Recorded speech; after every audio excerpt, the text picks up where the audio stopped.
जी की जय। पवन सुत हनुमान की जय। राधा रानी की जय। श्री व्यास जी महाराज की जय। सनातन धर्म की जय। इष्ट देवता की जय। स्थान देवता की जय। कुल देवता की जय। बस्ती नगर की जय। सब संतन की जय। जय जय श्री राधे। अनंतानंत ब्रह्मांड को नायक अकारण करुणा वरुणालय भगवान श्री कन्हैया लाल जी के चरणों में प्रणाम करते हुए और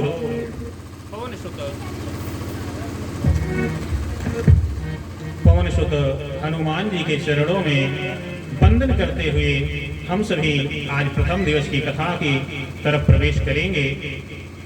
सर्वप्रथम जो श्रोता के रूप में हमेशा भगवान की कथा में उपस्थित रहते हैं, ऐसे पवन सुत हनुमान जी के चरणों में ध्यान करते हुए आगे कथा श्रवण करेंगे। तब हनुमंत नाई पद्मा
गोविंद जय जय गोपाल जय जय गोविंद जय जय गोपाल जय जय राधा रमण श्री नंदलाल जय जय राधा रमण श्री गोविंद जय जय गोविंद जय जय गोपाल जय जय गोविंद जय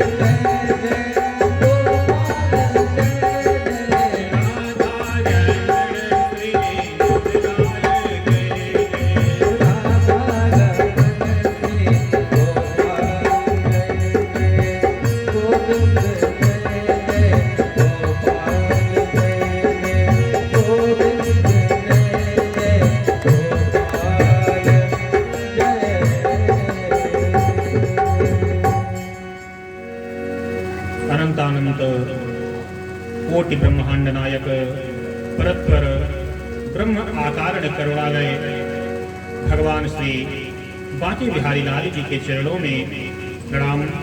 भूत भावन भगवान शिव को साष्टांग, हनुमान जी को दंडवत, बाबा के चरणों में बारंबार वंदन। जो मुझको पहचानते हैं, जिनको सबको मैं देख रहा हूँ, सबको बारंबार प्रणाम एवं वंदन। भगवान की कथा भगवान ही कराते हैं और भगवान की कथा जीव नहीं करा सकता। भगवान की कथा में भगवान की ही कृपा होगी तो भगवान यह कथा गवाएंगे। हम चाहे तो भगवान सर्वकाल भगवान से यही कहिए कि प्रभु तेरी मर्जी का मैं हूँ गुलाम, मेरे अलबेल राम मेरे मर्जी का मैं हूँ गुलाम, ओ मेरे अलबेल राम तेरी मर्जी का मैं हूँ गुलाम, ओ मेरे अलबेल राम।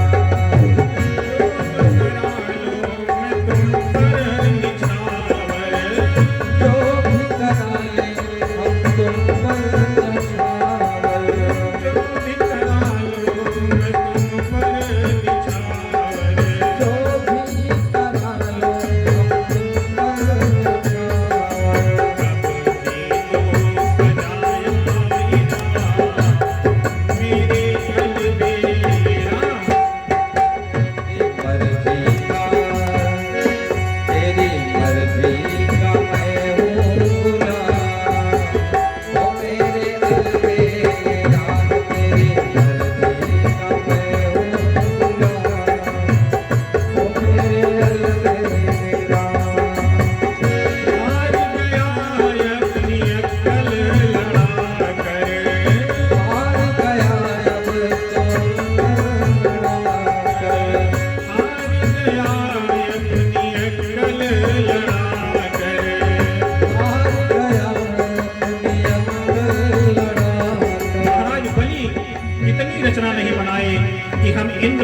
लेकिन उनकी एक नहीं चली।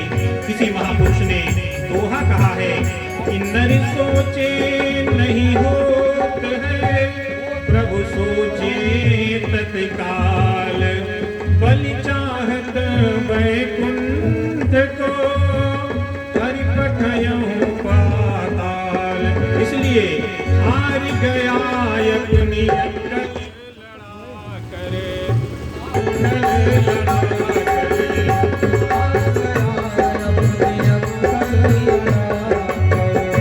अब अपना संभालो इंतजाम, मेरे अलबेले राम। तेरी मर्जी का मैं हूँ गुलाम, ओ मेरे अलबेले राम। तेरी मर्जी का मैं हूँ गुलाम, ओ मेरे अलबेले राम। तेरी मर्जी का मैं हूँ गुलाम, मेरे अलबेले राम। तेरी मर्जी का मैं हूँ गुलाम, मेरे अलबेले राम। मेरे अलबेले राम, मेरे अलबेले राम। वृंदावन बिहारी लाल की जय।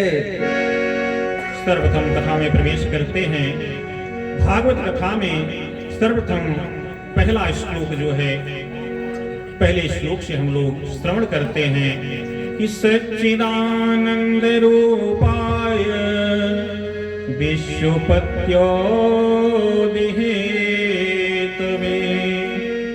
तापत्रय विनाशाय श्री कृष्णाय वयं नमः। भगवान का जो स्वरूप है वह कैसा है? भगवान शतघन आनंद घन, और ऐसे भगवान को हम सच्चिदानंद, जो समस्त विश्व में व्याप्त हैं, सृजन संहार और पालन तीनों हमारे प्रभु करते हैं। महाभागवत श्री सुखदेव जी का ध्यान करते हुए नैमिषारण्य की पावन भूमि में श्री सूत जी महाराज शौनकादि ऋषियों को मंगलमयी कथा श्रवण करा रहे हैं। हम भी अपने मन को नैमिषारण्य में ले चलते हैं, जहां पर 88,000 ऋषि मुनि शौनकादि ऋषियों का यह मंगलमयी कथा आज सुखदेव जी सुना रहे हैं। वहीं पर अपने मन को ले चलते हैं। 88,000 ऋषियों के मध्य श्री शौनक जी प्रधान श्रोता बनकर सबका प्रतिनिधित्व कर रहे हैं, और आयु में जो छोटे हैं ऐसे श्री सूत जी महाराज व्यासपीठ पर सुशोभित हो रहे हैं। शौनक जी आयु में बड़े हैं, पर वयोवृद्ध होकर भी वह कथा श्रवण कर रहे हैं।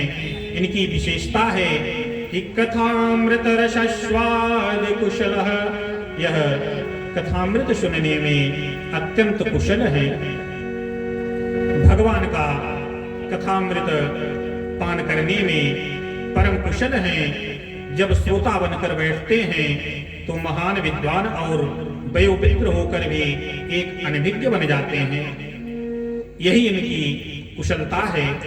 आज शौनक जी श्री सूत जी को नमन करके पूछते हैं कि हे सूत जी महाराज, हम लोगों के हृदय में अज्ञान का अंधकार व्याप्त है, कृपा करके इसे दूर करने का उपाय बताइए। पर जब जीव के हृदय का अज्ञान अंधकार को सूर्य की किरणें दूर नहीं कर सकती, सूत जी महाराज उस अज्ञान तिमिर को ध्वस्त करने के लिए आपके पास करोड़ों सूर्य के समान ज्ञान का प्रकाश है। उस ज्ञान की एक किरण हम लोगों के हृदय पटल पर डाल दीजिए, जिससे हमारा अज्ञान तिमिर ध्वस्त हो जाए। हम यह जानना चाहते हैं कि भक्ति, ज्ञान और वैराग्य को बढ़ाने के लिए वैष्णव लोग क्या करते हैं? ऐसा कौन सा कार्य किया जाए जिससे माया मोह का निवारण हो जाए? वह कृपा करके हमें बतलाएं, क्योंकि आपके ऊपर गुरुदेव भगवान की बड़ी कृपा है। संसार में किसी को चिंतामणि मिल जाए तो जिस वस्तु का चिंतन करो वही वस्तु आपको प्राप्त हो जाती है। लेकिन कल्प वृक्ष का यह चमत्कार है, उसके नीचे जो कल्पना करो वह स्वर्ग की संपत्ति प्रदान कर देती है। और इसलिए हे सूत जी महाराज, गुरु कृपा का प्रसाद हमें भी कृपा करके प्रदान करें। सूत जी महाराज प्रसन्न हो गए और प्रमुदित मन से बोले, हे समुकादिक ऋषियों, आपके मन में हमारे प्रति इतना आदर है, हम तुम्हें समस्त शास्त्रों का सार ही सुनाने जा रहे हैं, जो संसार के भय को दूर कर देगा। इसे आप सावधान होकर सुनिए। जब कोई व्यक्ति कोई कीमती वस्तु देता है तो लेने वाले को सावधान कर देता है। जरा संभल कर रहिएगा।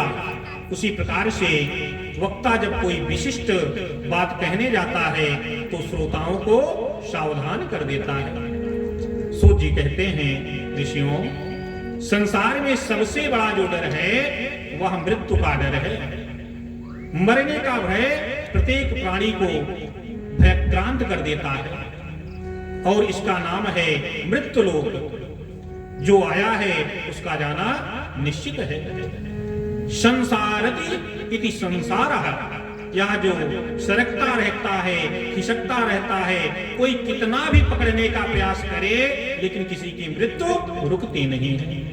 जन्म हुआ है तो मृत्यु निश्चित है। इस संसार भय को समाप्त करने के लिए महाभागवत श्री सुखदेव जी महाराज ने श्री भागवत संहिता को कलिकाल में प्रकट किया। काल व्याल मुखाग्रसत शमीणाशहे तवे श्रीमद्भागवतम शास्त्रम कलो कीरेण भाषितम। कीरेण सुकेन सुभाषितम। तोता बड़ा मीठा बोलता है किंतु बोलता वही है जो उसे सिखाया जाता है। श्री सुखदेव जी महाराज ने भी जगत के कल्याणकारी भागवत रूपी फल को प्रदान किया, पर यह मनमुखी फल नहीं है।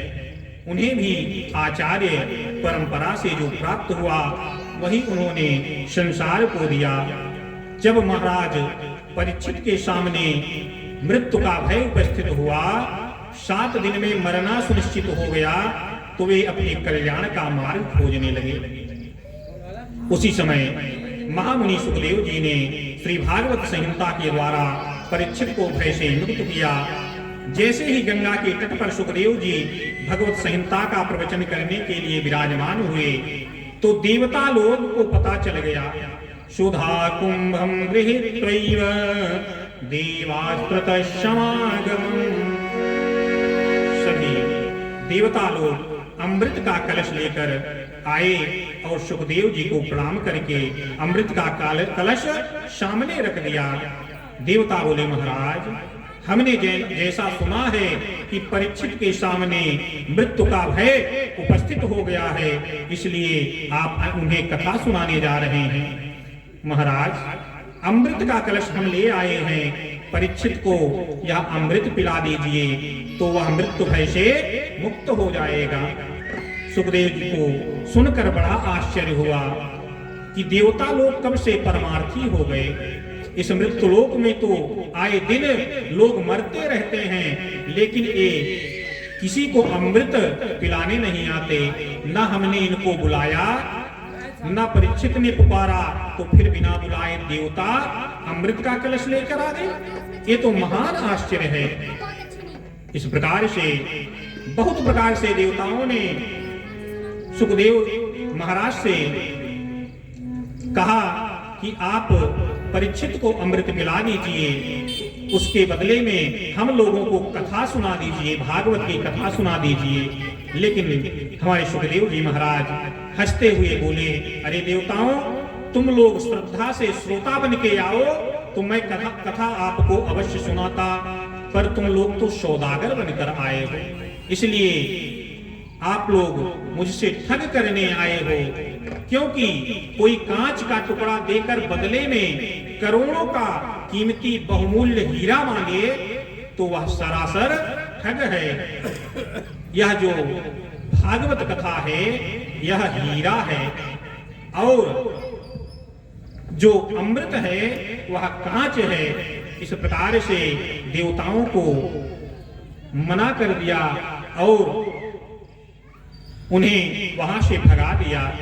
सूत जी महाराज कहते हैं, हे ऋषियों, यह देव दुर्लभ कथामृत है, क्योंकि देवताओं को सुखदेव जी ने डांट कर भगा दिया।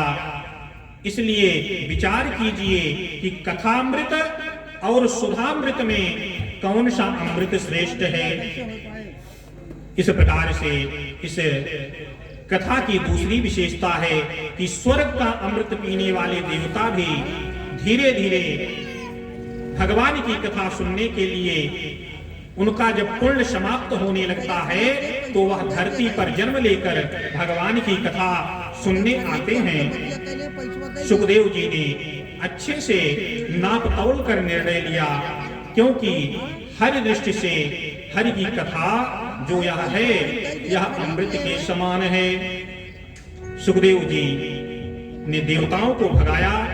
तब देवताओं ने जाकर ब्रह्मा जी से शिकायत कर दिया कि प्रभु, सुखदेव जी ने हम लोगों को कथा नहीं सुनाई। तो ब्रह्मा जी ने कहा कि हे देवताओं, तुम लोग सुखदेव जी के पास ठग बनकर गए थे, इसलिए उन्होंने कथा नहीं सुनाई। अगर तुम लोग प्रेम से जाते तो वह आपको अवश्य कथा सुनाते। और ब्रह्मा जी ने महाराज परीक्षित का मोक्ष देखा कि यह कथा सुनने से परीक्षित जी को मोक्ष की प्राप्ति हो गई। इसलिए ब्रह्मा जी भी आश्चर्य से चकित हो गए, क्योंकि साक्षात श्री कृष्ण भगवान कलयुग के कलुषित प्राणियों का कल्याण करने के लिए श्रीमद् भागवत संहिता में आकर स्वयं विराजमान हो गए हैं। इस प्रकार से एक समय की बात है कि बद्रीनारायण धाम में शनकादिक चारों भाई सतसंग की इच्छा से विचरण कर रहे थे, क्योंकि ध्यान, भजन, पूजन आदि तो सब एकांत में किया जाता है, पर सत्संग एकांत में नहीं हो सकता।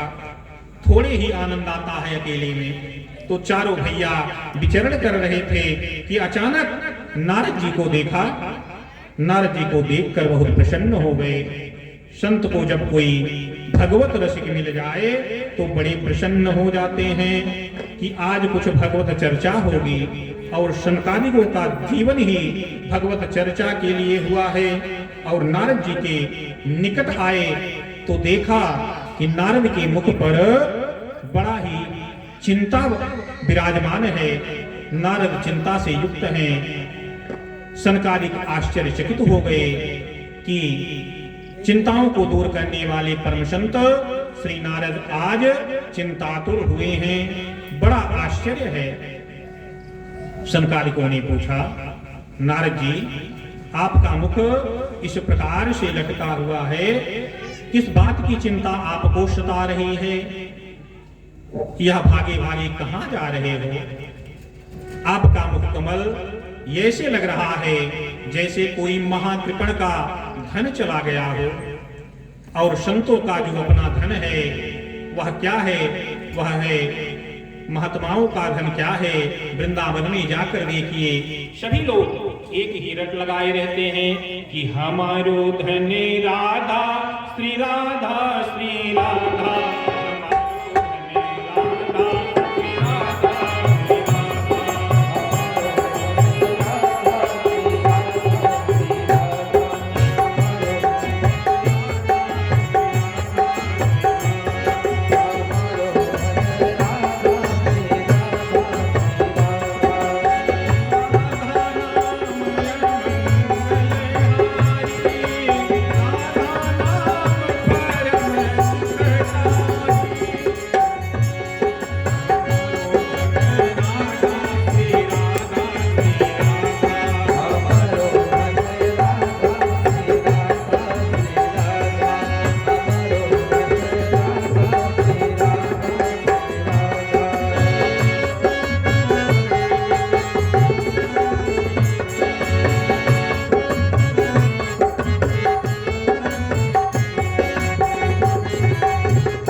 जी ने अपने अग्रजों को प्रणाम करते हुए अपनी समस्या सामने रखी कि भैया, मैं अपनी समस्या आपको सुनाता हूँ।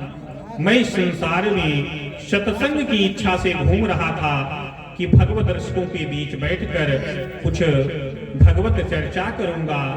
इस संसार में सर्वत्र घूमा और मैंने चारों तीर्थों में परिभ्रमण कर लिया, पर कहीं मुझे सत्संग का आनंद नहीं मिला। कोई भी तीर्थ हो, मैंने कोई तीर्थ नहीं छोड़ा। पुष्करम च प्रयागम च काशीं गोदावरीं तथा हरिक्षेत्रं कुरुक्षेत्रं श्रीरंगसेतुबन्धनम् एवमादिषु तीर्थेषु भ्रममाणजितस्थिता। जब समस्त भूमंडल पर मेरे चित्त को शांति नहीं मिली तो मैंने सोचा कि चलो अब संतों के बीच चलते हैं, लेकिन वहां भी मुझे शांति नहीं मिली, क्योंकि इस कलयुग में पाखंड निरतः संतः, संत भी पाखंड परायण हो गए हैं। पाखंड का अर्थ है पापस्य खंडः पाखंडः। पाप का जो खंड है उसका नाम पाखंड है। उनकी परिभाषाएं भी बदल गई हैं। इस प्रकार से पहले संत महात्मा जितना विरक्त होता था उतना महान माना जाता था, किंतु आज जितना वैभव संपन्न होता है उतना महान माना जाता है।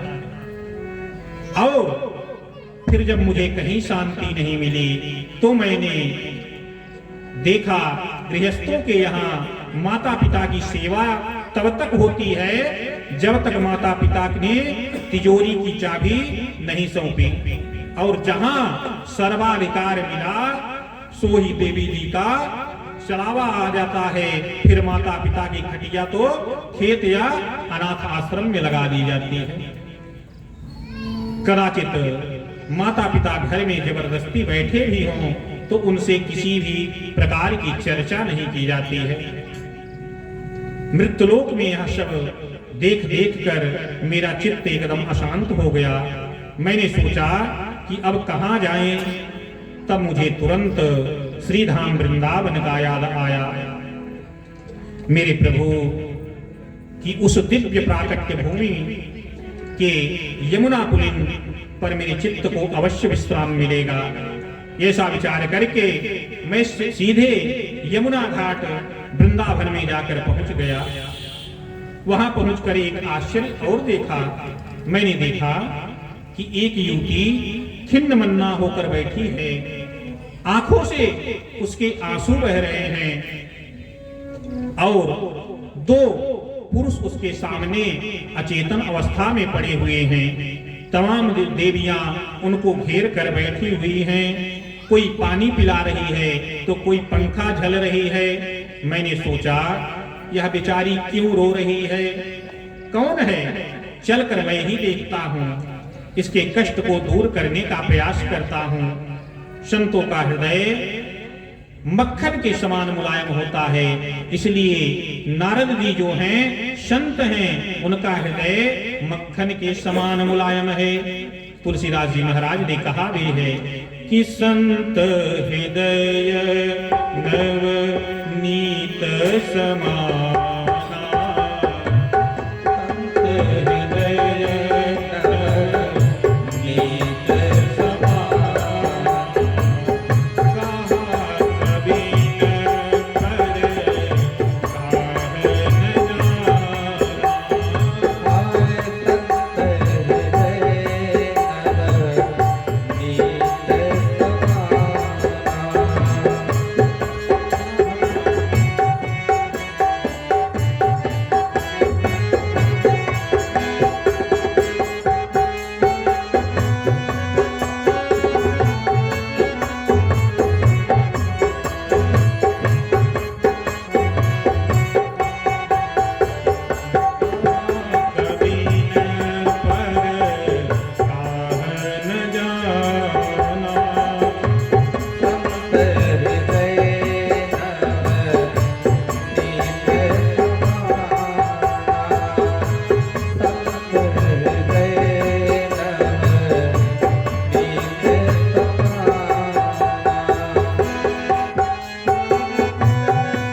नारद जी उनके पास गए, लेकिन थोड़ी दूर जाने पर रुक गए कि यहाँ पर स्त्री का समुदाय बैठा हुआ है, इसलिए मैं अगर वहां पर जाऊंगा, उनसे उनके दुख को पूछूंगा, कहीं हमें उल्टा सीधा बोल दिया तो बड़ी दिक्कत हो जाएगी।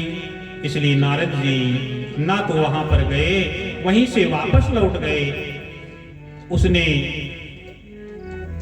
तब वहां पर देवियों के समुदाय में माताओं के पास ना जाकर वहां से लौट आए। इसके बाद उन्होंने देखा कि एक देवी ने उन्हें पुकारा कि भो भो साधु क्षणं तिष्ठ मचिन्तामपि नाशयि दर्शनं तव लोकस्य सर्वधारहरं परम। महाराज जी कहां भाग रहे हैं? एक मिनट रुकिए तो सही। आप जैसे संतों के तो दर्शन मात्र से ही जीव के पाप ताप संताप नष्ट हो जाते हैं। मेरे तो ना जाने कितने जन्मों के भाग्योदय हुए हैं जो आपके दर्शन प्राप्त हुए। आपके तो दर्शन मात्र से जीव का दुख दारिद्र्य दूर हो जाता है। नारद जी कहते हैं भैया, जब उन्होंने मुझे इस प्रकार बुलाया तो हम उस देवी के पास गए और हमने पूछा, देवी जी आप कौन हैं? और यह दोनों बुढ़े जो हैं यह कौन हैं? तुम्हारे क्या लगते हैं? यह जो देवियां आपको घेर कर खड़ी हैं यह सब कौन हैं? तब तुम्हारे दुख का कारण क्या है, विस्तार से हमें बताओ। जब मैंने उस देवी के प्रति सहानुभूति दिखाई तब उसने अपना पूरा परिचय दिया कि महाराज मैं भक्ति हूँ, भक्ति के नाम से विख्यात हूँ। और ये दोनों जो बुढ़े हैं, यह जो मेरे सामने पड़े हैं यह मेरे बच्चे हैं। इनका नाम ज्ञान और वैराग्य है। समय की विडंबना देखो, मां तो नवयुवती बनी हुई है और बच्चे जो हैं वह दोनों बुढ़े हो गए हैं। कितनी जर्जरित स्थिति हो रही है। मेरे दुख का मूल कारण यही है। मैं अपना पूरा परिचय सुनाऊं तो मैं दक्षिण भारत में पैदा हुई, कर्नाटक में बड़ी हुई, महाराष्ट्र आदि प्रदेशों में मेरा कहीं कहीं पर बड़ा सम्मान हुआ, पर कई प्रदेश ऐसे भी थे जहां पाखंडियों ने मुझे खंडित कर दिया। इस प्रकार से अनेक देश प्रदेशों में घूमते हुए मैं वृंदावन में पधारी तो इस ब्रजभूमि में आते ही मैं जो बुजुर्ग थी, मैं बुढ़ी थी, मैं नवयुवती बन गई और मेरे जो दोनों बच्चे जवान थे वह दोनों बुढ़े बन गए। नारद जी ने सारी स्थिति को एक क्षण में समझ लिया और विचार किया कि भक्ति, ज्ञान और वैराग्य एक दूसरे के पूरक हैं। जैसे कोई भूखा व्यक्ति हो, भोजन करने का बैठे तो ग्रास पर उसको तृप्ति मिलती जाती है, उसका पेट भरता जाता है, भूख मिटेगी, पेट भी भरेगा और इंद्रियों में उसके शरीर में बल आएगा। उसी प्रकार से अगर हमारे अंदर ज्ञान वैराग्य बढ़ेगा तो हमारे अंदर भक्ति अपने आप प्रकट हो जाएगी और जब भक्ति प्रकट होगी तो प्रभु हमारे अंदर स्वयं प्रविष्ट हो जाएंगे। भगवान के स्वरूप में प्रेम होता गया, भगवान के स्वरूप का ज्ञान होता गया तो यह संसार भी आसक्ति अपने आप छूटती चली जाएगी, वैराग्य हो जाएगा। यह क्रियाएं अलग अलग नहीं हैं। यदि आपके जीवन में कोरी भक्ति है और ज्ञान वैराग्य ठीक नहीं है तो आपकी भक्ति बांझ है। संतान के बिना जिस प्रकार से मातृत्व प्राप्त नहीं होता उसी प्रकार से ज्ञान वैराग्य के बिना भक्ति प्रदान नहीं होती। बुद्धिमान वही है जो धैर्य पूर्वक अपने नियमों का पालन करता रहे, क्योंकि अभी तक तो फिर भी बहुत कुछ मंगल दिखाई पड़ रहा है। समय जिस प्रकार से बढ़ता जाएगा, जो थोड़े बहुत शुभ कर्म दिख रहे हैं वह भी आपको दिखाई नहीं पड़ेंगे। पर इस घोर कलिकाल में भी आप इस श्रीधाम वृंदावन की भूमि में इस प्रकार से नवयुवती बनकर नाच रही हैं। मैं तो कहता हूं कि धन्य है यह ब्रजभूमि, और इस कलिकाल में आपका इतना सम्मान हो रहा है। यह कलयुग जो है यह भगवान के नाम का सुमिरन करने का युग है। भगवान के नाम का सुमिरन करते रहिए, आप भवसागर पार हो जाएंगे। मेरा मुझ में कुछ नहीं, जो कुछ है तो तेरा। मेरा मुझ में कुछ नहीं, जो कुछ है तो तेरा। तेरा तुझको सौंपता क्या लागे है मेरा। संतन के संग लागी रे, संतन के संग लागी रे, हो तेरी अच्छी बनेगी। संतन के संग लागी रे, तेरी अच्छी बनेगी। अच्छी बनेगी तेरी बिगड़ी बनेगी। अच्छी बनेगी तेरी बिगड़ी बनेगी। संतन के संग लागी रे, हो तेरी अच्छी बनेगी। संतन के संग लागी रे, हो तेरी अच्छी बनेगी।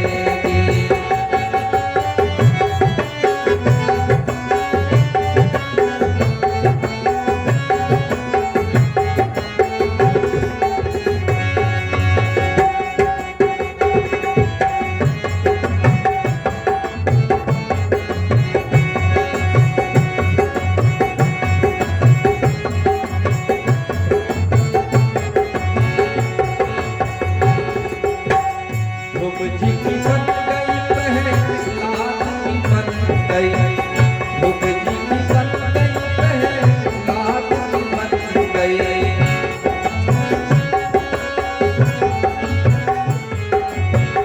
ध्रुव जी की बन गई पहचान की बन गई। हरि कीर्तन में लागी रे, हरि कीर्तन में लागी रे, हो तेरी अच्छी बनेगी। संतन के संग लागी रे, हो तेरी अच्छी बनेगी।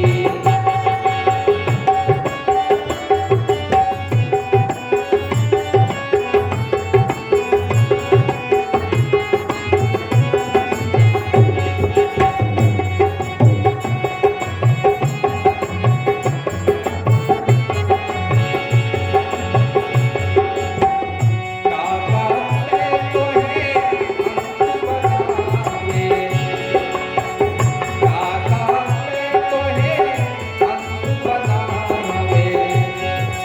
मिट जाए सब दिल के कागरे, मिट जाए सब दिल के कागरे, हो तेरी अच्छी बनेगी। संतन के संग लागी रे, हो तेरी अच्छी बनेगी।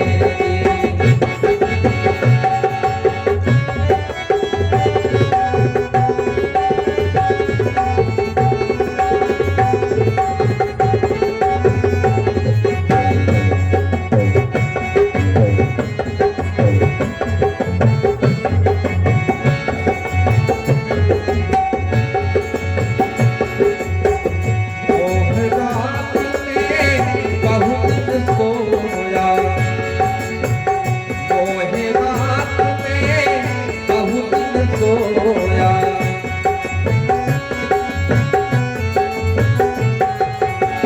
मोह रात में बहुत सोया।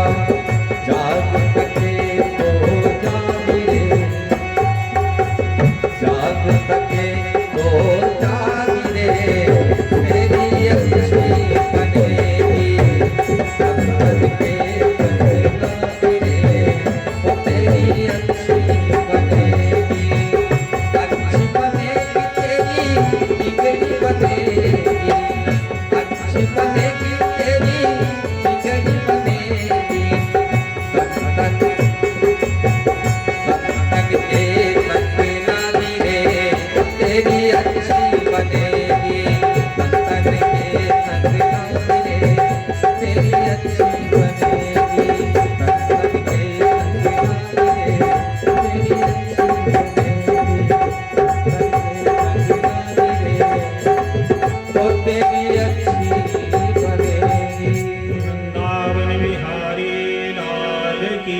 जय। यह जो कलयुग है यह भगवान के नाम का सुमिरन करने का युग है। जो अन्य युगों में घोर तपस्या करने से फल प्राप्त होता है वह कलयुग में केवल भगवान के नाम के सुमिरन करने से प्राप्त हो जाता है। तुलसीदास जी ने कहा भी है कि कलयुग केवल हरि गुण गा।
अन्य युगों में जो घोर तपस्या करने से फल प्राप्त होता है वह कलयुग में केवल भगवान के नाम का सुमिरन करने से प्राप्त हो जाता है। लेकिन हम लोग बड़े बड़े यज्ञ कराने में जो फल मिलता है वह कलयुग में केवल नाम के सुमिरन को करने से, नाम का संकीर्तन करने से प्राप्त हो जाता है।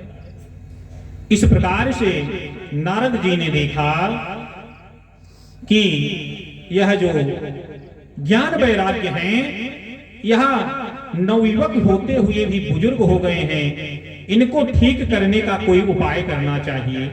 अतः नारद जी ने 18 पुराण ज्ञान वैराग्य को सुना डाला। थोड़ा थोड़ा ज्ञान वैराग्य सांस लेना शुरू करते फिर मूर्छित होकर गिर पड़ते थे। नारद जी सोचने लगे कि मैंने इनको जितनी भी कथाएं थी, जितने भी पुराण थे, जितने भी ज्ञान यज्ञ थे, सब मैंने इनको सुना दिया, लेकिन इनको नवयुवक पुनः नहीं बना पाया। उसी समय आकाश मंडल से आकाशवाणी हुई कि हे नारद, सत्कर्म करो, सत्कर्म करने से इनका उद्धार होगा। अब नारद जी हमारे सत्कर्म की खोज में निकल पड़े और सभी संतों से मिलते और पूछते कि यह सत्कर्म है क्या, यह सत्कर्म है क्या। जो नारद जी से छोटे संत महात्मा रहते थे वे डर के कारण अंदर छुप जाते थे कि हम लोग इनको जवाब ही नहीं दे पाएंगे, इसलिए।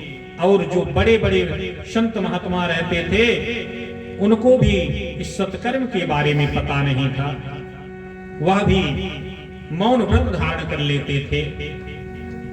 अंत में नारद जी बद्रीनाथ पहुंचे और बद्रीनाथ में उनको उनके चारों भैया जो सनकादिक ऋषि हैं वह लोग उन्हें मिले। उन्होंने अपने सनकादिक ऋषियों से, अपने भाइयों से, अपने अग्रजों से पूछा कि जो आकाशवाणी ने बताया है सत्कर्म करने के लिए वह सत्कर्म है क्या। अतः नारद जी इस प्रकार से सनकादिक ऋषियों से पूछते हैं। तब सनकादिक ऋषियों ने सत्कर्म के बारे में जो आकाशवाणी हुई थी वह बताते हैं। सुखदेव जी जैसे परमहंसों के श्रीमुख से जो गाया गया है मधुर गीत श्रीमद् भागवत, वह दिव्य महाऔषधि है जिसका पान करने से ज्ञान वैराग्य को पुनः वृद्धावस्था से यौवन अवस्था प्राप्त हो जाएगी। जब नारद जी को सनकादिकों ने यह बताया और नारद जी को उनकी बात पर विश्वास हुआ, तब नारद जी वही दवा लेकर सारे वेद उपनिषद और ज्ञान वैराग्य को सुनाकर अंत में हरिद्वार के पावन तट पर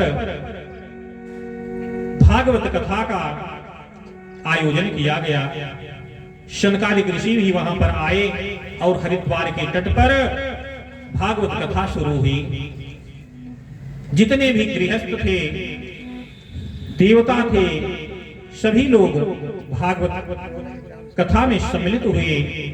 और जब यहाँ भागवत कथा शुरू हुई हरिद्वार में, तो भक्ति महारानी और उनके दोनों पुत्र ज्ञान और वैराग्य भी वहां उपस्थित हो गए। भागवत कथा का रसपान करके दृष्टांतों को जब सनकादिकों ने समझाया, सत्संग की सरिता में सराबोर होने का सौभाग्य सभी सत्पुरुषों को प्राप्त हुआ। सभी लोग सत्संग में अपने मन को लगाने लगे, क्योंकि जब हम सत्संग करेंगे तभी हमारे अंदर विवेक उत्पन्न होगा। तुलसीदास जी ने कहा भी है कि बिनु सत्संग विवेक न होई, बिनु सत्संग विवेक न होई, बिनु सत्संग विवेक न होई। बिनु सत्संग विवेक न होई, बिनु सत्संग विवेक न होई। राम कृपा बिनु सुलभ न सोई। राम कृपा बिनु सुलभ न होई। राम कृपा बिनु सुलभ न सोई। राम कृपा बिनु सुलभ न होई।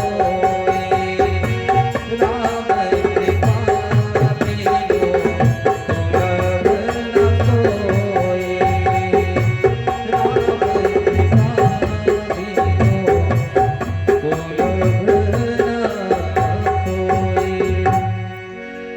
जो गृहस्थ संत थे वह अपने स्त्री पुत्रादि के साथ दौड़े दौड़े आए, और जो विरक्त संत थे वह अपने शिष्य परिकर के साथ आए। सब ऋषि मुनि दौड़े दौड़े आए और देखते देखते गंगा तट ऋषियों के जय जयकार से सुशोभित हो गया, और सभी लोग जय जयकार करने लगे। कोई शंख बजाने लगा, गंगा तट जय घोष से गूंज गया। अब उस पावन संतों के समाज के मध्य सनकादिकों ने कथा का शुभारंभ किया। सनकादिक कहते हैं कि भगवान की कथा सदा श्रवण करने के योग्य है। इसके श्रवण करने मात्र से चित्त में हरि हमारे चिपक जाते हैं, हृदय में हमारे हरि चिपक जाते हैं। वह जो टेढ़ी टांग वाला द्रवीभूत चित्त में ऐसा जकड़ जाता है कि तुम कितना भी निकालना चाहोगे वह आपके शरीर से निकलने वाला नहीं है। पुरुष सूक्त, गायत्री आदि के जप से जो सुकृत प्राप्त होता है वह भागवत के श्लोक के पाठ करने मात्र से प्राप्त हो जाता है। और मानव तन पाकर भी जिसने इस परम लाभ को प्राप्त नहीं किया वह चांडाल के समान है, गधे के समान है, श्वास लेता हुआ मुर्दे के समान है। इस प्रकार ना जाने कितनी गालियां आज सुखदेव भगवान ने, सनकादिक ऋषियों ने दे डाली। नारद जी ने पूछा, महाराज आप गाली क्यों दे रहे हैं? सनकादिक बोले, यह गाली हम नहीं दे रहे हैं, ऐसा आकाश में खड़ा हुआ पूरा देव समाज कहता है कि इन अभागों को देखो, भगवान के चरणामृत की पवित्र धारा बह रही है और यह उसमें आचमन लगाकर अवगाहन नहीं कर रहे, उसमें गोता नहीं लगा रहे। हम लोग अमृत का कलश लेकर गए, फिर भी भगा दिए गए। इन्हें तो यह कथा अमृत सुलभ है, पर भी ये लोग इसका लाभ नहीं उठा रहे हैं। इसलिए उन जीवों के दुर्भाग्य पर देवता आज मनुष्यों को गालियां दे रहे हैं। शनकादिक चारों भाई भागवत की महिमा मुक्तकंठ से गा ही रहे थे कि उसी क्षण एक दिव्य अलौकिक नाम संकीर्तन की ध्वनि सुनाई पड़ी। सबने क्या देखा कि भक्ति महारानी अपने पुत्र ज्ञान वैराग्य के साथ सबके सामने प्रकट होकर ताता थैया करके नाचने लगी और झूम झूम कर नाम संकीर्तन करने लगी। समस्त श्रोता समुदाय भक्ति मैया के साथ भगवान नाम संकीर्तन करने लगा। चली जा रही है उम्र धीरे धीरे, चली जा रही है उम्र धीरे धीरे, पल पल आहर धीरे धीरे, पल पल आहर धीरे धीरे, चली जा रही है उम्र धीरे धीरे, चली जा रही है उम्र धीरे धीरे।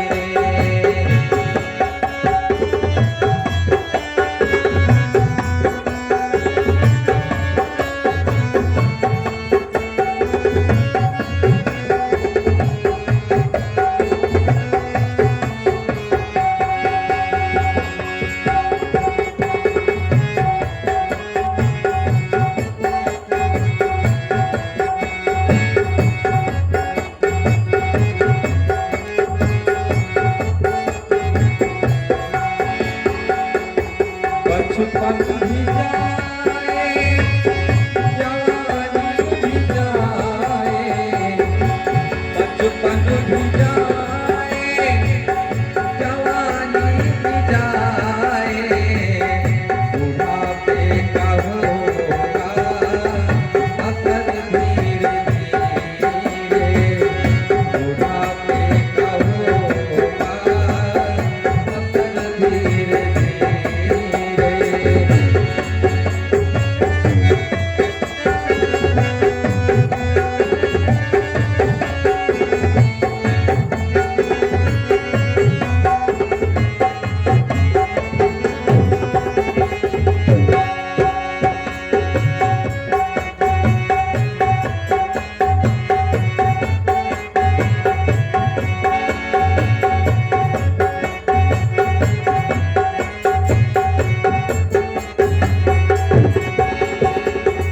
तेरे हाथ पाँव में बलना रहेगा, तेरे हाथ पाँव में बलना रहेगा, और क्या होगा? झुकेगी तुम्हारी कमर धीरे धीरे, झुकेगी तुम्हारी कमर धीरे धीरे।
उसको अपने शरीर से बाहर कर देना चाहिए और प्रभु के चरणों में समर्पित हो जाना चाहिए और कहना चाहिए, हे प्रभु, ये जो सब कुछ दिया हुआ है सब आपका है, आपके बिना कुछ नहीं है। बुराई से मन को अपने हटा ले, बुराई से मन को अपने हटा ले, फिर क्या होगा? सुधर जाएगा तेरा जीवन धीरे धीरे, सुधर जाएगा तेरा जन्म धीरे धीरे, सुधर जाएगा तेरा जन्म धीरे धीरे, चली जा रही है उम्र धीरे धीरे, चली जा रही है उम्र धीरे धीरे। बोलो वृंदावन बिहारी लाल की जय। सूत जी महाराज कहते हैं कि हे ऋषियों, जब भक्ति ज्ञान और वैराग्य सभी लोग इस भागवत कथा को सुनकर सनकादिक ऋषियों से हरिद्वार में नवयुवक और नवयुवती बन गए और भगवान के नाम का संकीर्तन करते हुए सभी लोग देवलोक को प्रस्थान किए, वैकुंठ लोक को प्रस्थान किए। श्री सूत जी कहते हैं, हे ऋषियों, अब देवर्षि नारद ने शनकादिकों से कहा कि भगवान, हमने प्रत्यक्ष देख लिया कि श्रीमद् भागवत के श्रवण से ज्ञान और वैराग्य के साथ भक्ति किस प्रकार से पुष्ट हो गई और नाचती हुई वह चली गई। श्रीमद् भागवत सुनने से केवल भक्ति ज्ञान और वैराग्य नहीं पुष्ट होते अथवा पापियों के पापों का भी प्राच्छालन हो जाता है। यदि हो सकता है तो कैसे कैसे पापियों का शोधन होता है। शनकादिक मुस्कुराते हुए बोले, नारद जी, आप पूछ रहे हैं कि कैसे कैसे पापी छड़ते हैं, पापियों का संशोधन होता है, इसे तो छोड़िए। हम तो कहते हैं कि जिसने जीवन में पाप के अतिरिक्त कोई काम ना किया हो, दूसरा और कोई काम ना किया हो, अत्याचार, दुराचार, भ्रष्टाचार, पापाचार, उसने अपना जीवन इन सब चीजों में समर्पित कर दिया हो, ऐसा महापापी कदाचित जीवन में एक बार भी कथा ना सुना हो, वह भी मरने के बाद भूत प्रेत की योनि में प्राप्त हो गई हो, उसके बाद भूत प्रेत बनने के बाद उसने भागवत की कथा सुनी हो, ऐसे परम पावन भागवत की कथा सुनकर उस पापी को भी मुक्ति मिल गई। नारद जी बोले कि वाह महाराज, गजब कर दिया आपने। जीते जी की बात छोड़िए, मरने के बाद भूत प्रेत बनने के बाद जिसने कथा सुनी उसकी भी मुक्ति हो गई। इसका कोई प्रमाण है? अगर प्रमाण है तो आप हमें उसे सुनाइए। सनकादिकों ने कहा, हाँ नारद जी, हम आपको प्रमाण देते हैं, आपको एक इतिहास सुनाते हैं कि यत्र कृतश्याम इतिहासं पुरातनम् यस्य श्रवणमात्रेण पापहानि प्रजायते। हे ऋषियों, ये इतना सुंदर पावन इतिहास है कि इसके सुनने मात्र से ही पापों का शोधन हो जाता है। तुंगभद्रा नदी के किनारे एक गांव में एक पंडित जी रहते थे। उनका नाम था पंडित आत्मदेव शर्मा। द्वितीय भास्कर बड़े विद्वान थे, विशुद्ध ब्राह्मण वृत्ति से जीविका चलाते थे, संपन्न थे। उनकी धर्म पत्नी का नाम था श्रीमती धुंधली देवी। पतिदेव जितने विद्वान थे, सुशील स्वभाव के थे, ठीक उसके विपरीत उनकी धर्मपत्नी का स्वभाव था कि लोक वर्तार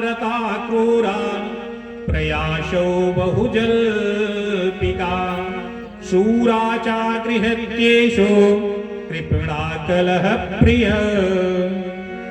उनकी पत्नी जो थी वह भयंकर झगड़ालू थी। जब तक पड़ोसन से लाठी चार्ज न हो जाए तब तक उसका भोजन नहीं पचता था।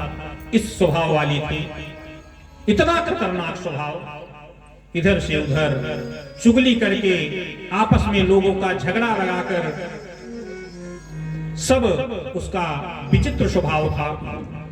पर हमारे जो ब्राह्मण देवता आत्मदेव थे वे बड़े सीधे साधे सरल स्वभाव के थे और अपना जीवन निर्वाह कर रहे थे।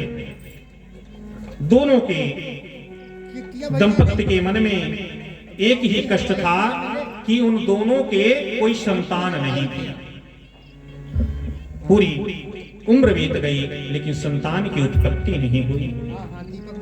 इसी दुख से एक दिन ब्राह्मण देवता अपना घर छोड़कर जंगल में चले गए और एक वृक्ष के नीचे बैठकर आंसू बहाने लगे। एक संत निकल पड़े, ब्राह्मण की आंखों में आंसू देखे तो विचार आया कि इस वन में एकांत में कोई रो रहा है, निश्चित ही प्रभु के लिए रो रहा होगा। कोई भगवत प्राप्ति का मुमुक्षु है, जिज्ञासु है, चलो इसका मार्गदर्शन करते हैं। संत चले गए, पूछ लिया कि संत ने पूछा, भाई क्यों रो रहे हो, कौन सी चिंता सता रही है, शीघ्र हमें बताओ। ब्राह्मण ने देखा कि संत सहानुभूति दिखा रहे हैं। ब्राह्मण संत के सन्मुख अपना मुक्त कंठ करके और रोने लगे और उनके चरणों से चिपक गए। महाराज, अपने मन की बात आपको क्या बताऊं, ना जाने पूर्व जन्म में कितने पाप उदय हो गए हैं। जब मैं अपने पूर्वजों को जल देता हूं तो उनकी आंखों में आंसू आ जाता है, क्योंकि मेरे बाद मेरे पूर्वजों को जल देने वाला मेरे कुल में कोई नहीं है, मेरे कोई संतान नहीं है। भगवान का दिया हुआ घर में सब कुछ है, पर संतान के बिना यह घर मुझे काटने को दौड़ता है। प्रभु, मैं क्या बताऊं, मैंने एक गाय पाली, उस गाय के आज तक कोई बछड़ा नहीं है। मैंने पेड़ लगाया, उस पेड़ में आज तक फल नहीं आया। इतना बड़ा दुख, इतना कष्ट है प्रभु, बताइए मेरा दुर्भाग्य। संत ने मन में सोचा कि राम राम, मैंने सोचा था कि यह प्रभु के लिए रो रहा है, यह तो संतान के लिए रो रहा है। मैंने सोचा था कि यह प्रभु के लिए रो रहा है, इसका मार्गदर्शन करूंगा, लेकिन यह तो पुत्र के लिए रो रहा है। फिर भी अब इसका मार्गदर्शन करना ही पड़ेगा। संत जी समझाने लगे, ये ब्राह्मण क्या बेटा बेटी के चक्कर में पड़ा है, यह महा अज्ञान है, कर्मों की गति बड़ी गहन है, बलवती है, इसलिए विवेक से काम ले। यह बेटा बेटी का चक्कर छोड़, कौन किसका बेटा। ब्राह्मण, तुमने इतिहास पढ़ा होगा, सुना होगा, राजा सगर के 60,000 पुत्र थे, पर कौन से बेटे ने उनको सुख दिया। कपिल भगवान का अनादर करके सभी लोग राख का ढेर बन गए। इस प्रकार से धर्मात्मा अंग के पुत्र जो था बेम, वह महानास्तिक निकल गया और अपने पिता को मारकर ही राजगद्दी संभाल ली। बड़े बड़े यज्ञ किए, तब जाकर एक बेटा हुआ और निकल पड़ा हुआ नास्तिक बैन। ऐसा नास्तिक निकला कि घर छोड़कर बाप को ही भागना पड़ा। तो बेटे को ही जाने से तुम्हें सुखी हो जाएगी, इतना क्या निश्चय है कि बेटा जन्म ले लेगा और तुम्हें सुख प्राप्त हो जाएगा। आत्मदेव ब्राह्मण ने कहा, सुनो महाराज, यह प्रवचन आप जाकर किसी और को देना, मैं पढ़ा लिखा हूं। अरे आप बाबा बैरागी क्या जाने संतान का सुख, छोटे छोटे बच्चे जब पापा पापा कहकर तुतलाकर मीठी मीठी वाणी बोलते हैं तो इतना आनंद आता है कि कानों में रसगुल्ला घुल जाता है। उनकी तोतली वाणी सुनने के लिए मेरे कान कब से तरस रहे हैं। मुझसे कोई बात करने वाला बालक मेरे घर में नहीं है। छोटे छोटे बच्चों की किलकारियां जब घर में गूंजती हैं तो गृहस्थी का आनंद आता है। मुझे आपका कोई प्रवचन नहीं सुनना, मुझे तो बेटा चाहिए। संत समझ गए कि इसे बेटे का भूत सवार है और इस समय यह कुछ नहीं सुनेगा। संत जी बोले, सुनो ब्राह्मण, मैंने तेरे ललाट की रेखाओं को देख लिया है।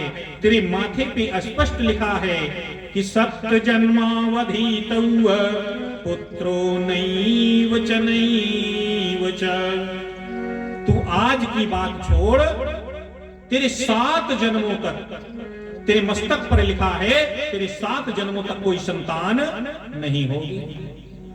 कितना सुनते ही ब्राह्मण देवता का दुख 7 गुना बढ़ गया। जोर से उठाकर संत जी के चरणों में अपने सर को पटक दिया। संत जी घबरा गए। अरे ब्राह्मण क्या कर रहा है, मर जाएगा क्या? ब्राह्मण ने कहा, मरने तो मैं बैठा ही था, लेकिन मेरा दुख वैसे ही बहुत बड़ा था, आपने आकर दुख और बढ़ा दिया, वो भी 7 गुना बढ़ा दिया। मैं तो इसी जन्म के लिए रो रहा था, आपने 7 जन्मों का हिसाब सुना दिया। अब तो मुझे बेटा दो महाराज, नहीं तो दूसरी बार जब मैं सर पटकूंगा तो सीधे राम जी के पास पहुंच जाऊंगा, अपने प्राण को आपके चरणों में त्याग दूंगा, मैं निश्चित ही मर जाऊंगा। तब संत जी ने सोचा, अगर ऐसा करेगा मर जाएगा तो ब्रह्म हत्या लगेगी। मुझ ब्राह्मण का, इस ब्राह्मण का कष्ट हरण करना पड़ेगा। संत जी की धड़कन तेज हो गई। यह व्यर्थ में ब्रह्म हत्या मोल ले रहा है। अब यह कहता है कि इसका मृत्यु का कलंक हमें लगेगा। भाई, मैंने क्या किया है तेरा? सोच विचार कर संत जी ने कहा, सुनो, ऐसा ना करो भैया, जब विधाता ने तुम्हारे ललाट पर संतान का योग ही नहीं लिखा है तो मैं कैसे दे दूंगा? ब्राह्मण बोला, आप कहीं से दीजिए महाराज, मुझे संतान चाहिए और मुझे विश्वास है कि संतों के वचन पर विधाता को भी विचार करना पड़ता है। संत चाहे तो विधाता के विधान को भी बदल सकता है। संत जी समझ गए कि यह छोड़ने वाला नहीं है। तुरंत भगवान का नाम लेकर एक फल ब्राह्मण को निकालकर हाथ में थमा दिया। यह फल लेकर जाओ और अपनी धर्मपत्नी को खिला देना। मुझे विश्वास है कि प्रभु तो निश्चित उसको बेटा देंगे, उसके बेटा हो जाएगा। इतना बात सुनते ही ब्राह्मण खुशी के मारे उछल पड़ा। बस बस महाराज, बन गया काम। अब तो जल्दी जल्दी बतलाइए, कुछ नियम तो नहीं पालना पड़ेगा? संत बोले, नहीं नहीं, नियम तो कुछ पालने पड़ेंगे, केवल खास नियम, ज्यादा नहीं। एक समय भोजन करना पड़ेगा, पवित्रता से रहना पड़ेगा, जीवों पर दया करना पड़ेगा, किसी से लड़ाई झगड़ा नहीं करना पड़ेगा। यह सब 2-4 नियम पालन करने होंगे। और अगर इन नियमों का पालन किया तो बहुत सुंदर बेटा होगा। सुनते ही ब्राह्मण ने संत जी को साष्टांग दंडवत प्रणाम किया और फल हाथ में लेकर घर की तरफ दौड़ लगाई। घर आकर आत्मदेव ने अपनी पत्नी से कहा, अरे सुनती हो, क्या सुंदर सुस्वाद फल लेकर आया हूं, इसे जल्दी से ग्रहण कर लो, खा लो, तुझे बेटा हो जाएगा। ब्राह्मणी बड़ी चक्कर में पड़ गई। यह फल किसने दिया महाराज? तो आत्मदेव ने पूरी कहानी सुना दी। अब धुंधली ने सोचा, भगवान जाने किसने दिया होगा, कौन सा मंत्र पढ़ा होगा, कोई मेरे ऊपर जादू टोना तो नहीं चल रहा। मैं तो बहुत विचार से ही काम करती हूं। ये से ही इनकी तरह आंख मूंद कर विश्वास नहीं करूंगी। पंडित जी से फल तो ले लिया, पर ब्राह्मणी बोली महाराज आप अपना काम करो, मैं भी अभी शुद्ध होकर स्नान करके पूजा पाठ करके इस प्रसाद को ग्रहण कर लूंगी। यूं समझा बुझाकर ब्राह्मण को वहां से हटा दिया। फल देकर पंडित जी चले गए और आस पड़ोस के मित्रों को कहानी सुनाने लगे कि देखना आज से 9 महीने बाद हमारे घर में किलकारियां गूंजेंगी। अब उधर देवी जी फल लिए बैठी हैं और फल लेकर सोच रही हैं कि खाऊं कि ना खाऊं। इतने में पड़ोसन आ गई और बोली बहन धुंधली यह बैठी बैठी क्या सोच रही हो। धुंधली ने पूरी कहानी तुरंत ही सुनाते हुए कहा कि बहन मैं बड़ी झंझट में पड़ी हूं, आज मेरी समझ में नहीं आ रहा कि इस फल को खाना चाहिए या नहीं। पड़ोसन ने कहा इसमें सोचने की क्या बात है, तेरे भाग्य खुल गए हैं, संत की कृपा से फल मिला है।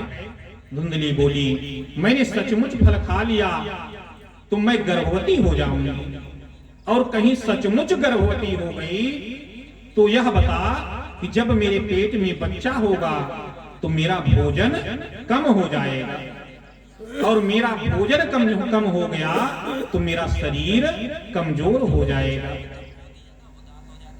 यह बड़ी समस्या होगी। पड़ोसन बोली यह कोई बड़ी बात नहीं है, अरे अपनी ननद को बुला लेना, जब अपनी ननद बुआ बन जाती है तो बधाई तो देना ही पड़ता है, इसलिए अच्छा होगा कि 4 महीने पहले बुला लेना, उससे खुद काम करवाना, उसके बाद जब संतान हो जाए तो उसको बधाई देकर फिर विदा करना। धुंधली बोली बहन तू मेरी ननद को नहीं जानती, मेरी ननद बहुत चुट्टी है, मैं उसको नहीं बुलाऊंगी, उससे तो अच्छा है कि मैं नौकर रख लूंगी और नौकर से काम करवा लूंगी। अच्छा फल को तो मैं खा लूंगी, पर एक बात बता, मैंने सुना है कि गर्भवती स्त्री जो है ज्यादा तेज दौड़ नहीं पाती है, अगर कोई भूकंप आ गया अचानक में, मैं घर में लेटी रहूंगी तो मैं अपने जान को कैसे बचाऊंगी, मैं कैसे भागूंगी, घर में आग लग गई तो मैं कैसे दौड़कर भागूंगी। अतः धुंधली बोली अगर मैं घर में आराम करती रहूंगी तब भी मेरा वजन बढ़ जाएगा। इस प्रकार से कई बातें वह अपनी पड़ोसन को समझाती है।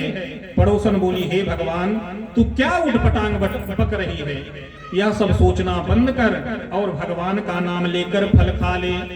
अच्छा बहन तू कहती है तो मैं खा लूंगी, पर एक बात और बता, मैंने ऐसा सुना है कि सुखदेव जी महाराज अपनी माता के पेट में 12 वर्ष तक रहे थे, अगर यह बालक 2-4 वर्ष भी मेरे पेट में रह गया तदा में मरणम भवे, मैं तुरंत मृत्यु को प्राप्त हो जाऊंगा।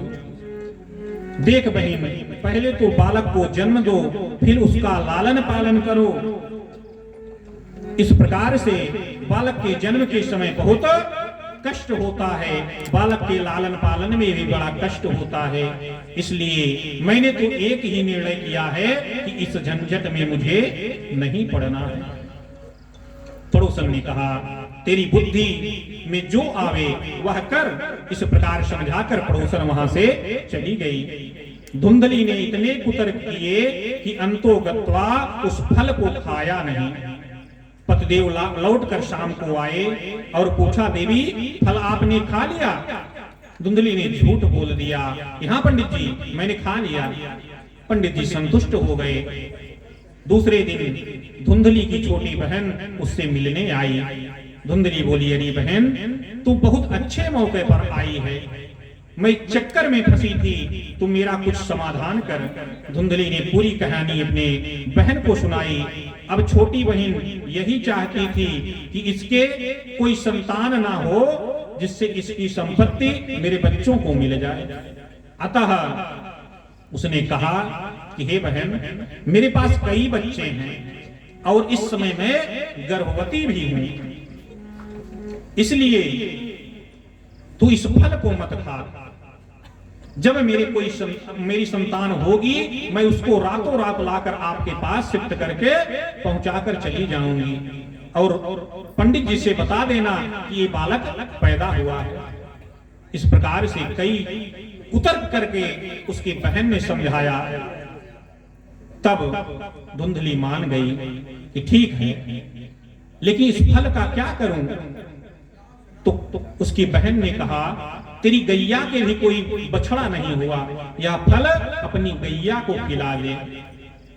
अगर तू इस फल को अपनी गैया को खिला देगी तो इसका प्रमाण भी मिल जाएगा कि संत ने जो फल दिया है उसमें कुछ शक्ति है कि नहीं। अतः धुंधली ने उस फल को अपनी गाय को खिला दिया और अपने पतिदेव को विश्वास दिलाती रही कि हे महाराज, मुझे बहुत फायदा हो रहा है। पंडित जी बड़े भोले भाले थे। कालांतर में कुछ समय बीतने के बाद उसकी छोटी बहन के पुत्र हुआ। उसकी बहन ने रातों रात लाकर पुत्र धुंधली को दे दिया, सौंप दिया। धुंधली ने वह बच्चा अपने गोद में लेकर अपने पतिदेव को दिखा दिया कि महाराज, मुझे बेटा हुआ है। भोले भाले पंडित जी खुशी से नाचने लगे। उसके ठीक 3 महीने बाद जिस गाय को फल दिया था, उस गाय के भी बेटा पैदा हो गया। परम सुंदर कनक कांति उस बालक की थी। गांव वालों को पता चल गया, देखने वालों की भीड़ लग गई कि पंडित जी बधाई हो, भगवान देते हैं तो छप्पर फाड़ कर देते हैं। कहां एक बेटा नहीं था, अब देखो तो गाय के भी बेटा पैदा हो गया। विधाता का कौतुक देखो, एक गाय ने मानव पुत्र को जन्म दिया है। हमारे पंडित जी का तो आज भाग्योदय हो गया है।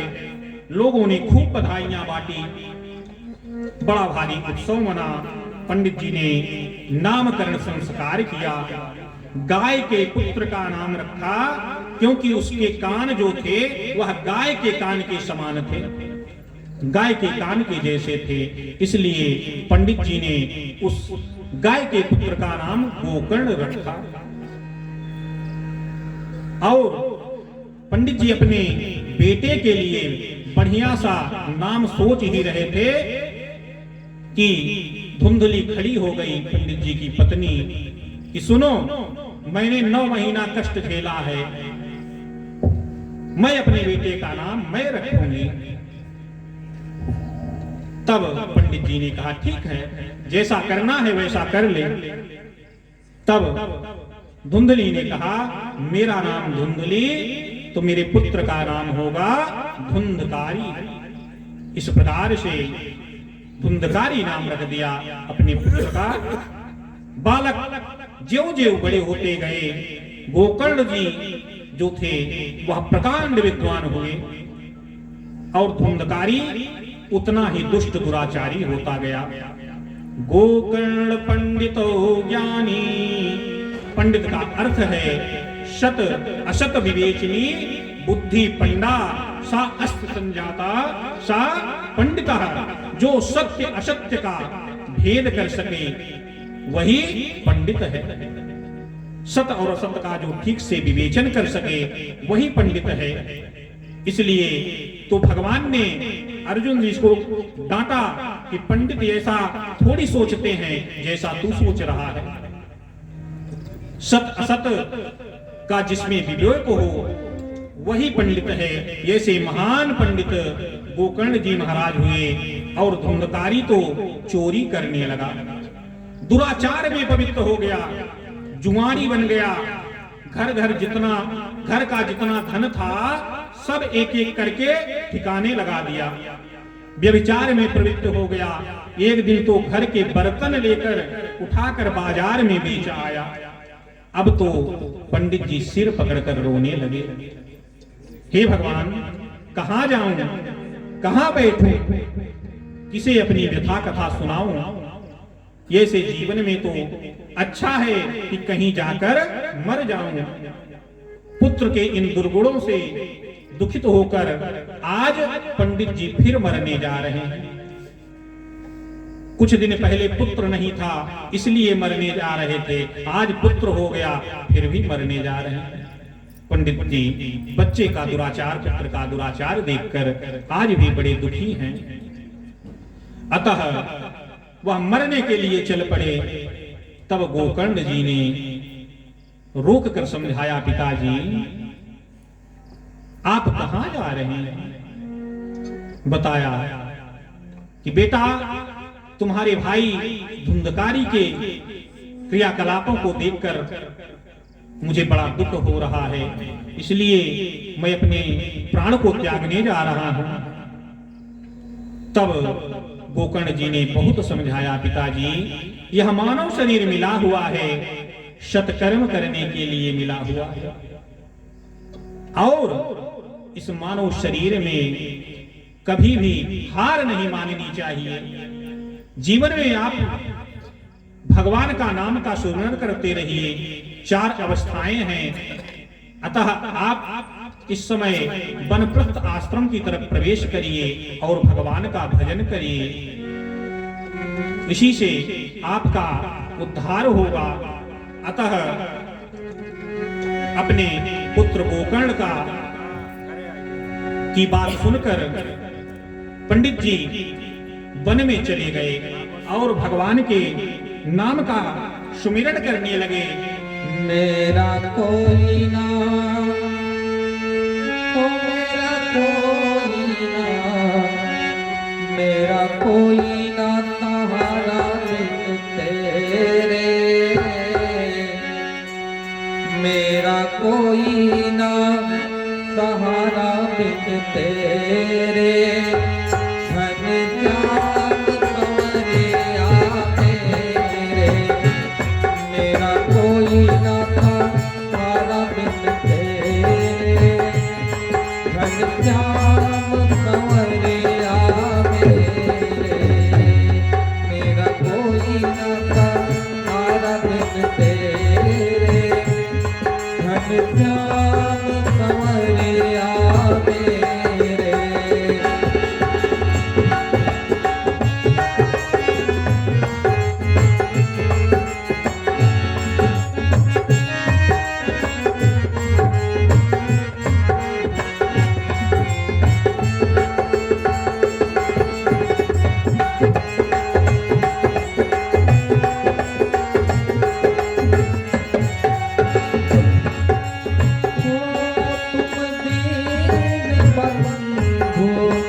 हितकारी आए हम शरण तिहारी, तुम दीन बंधु हो हितकारी, आए हम शरण तुम्हारी, काटो जन्म काटो जन्म, काटो जन्म मरण के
श्री गोकर्ण जी कहते हैं, पिताजी भगवान की मधुर रसमयी कथा सुनो, जिसकी चर्चा ज्यादा से ज्यादा सुनते हैं चित्त भी हमारा उसी तरफ लगता है।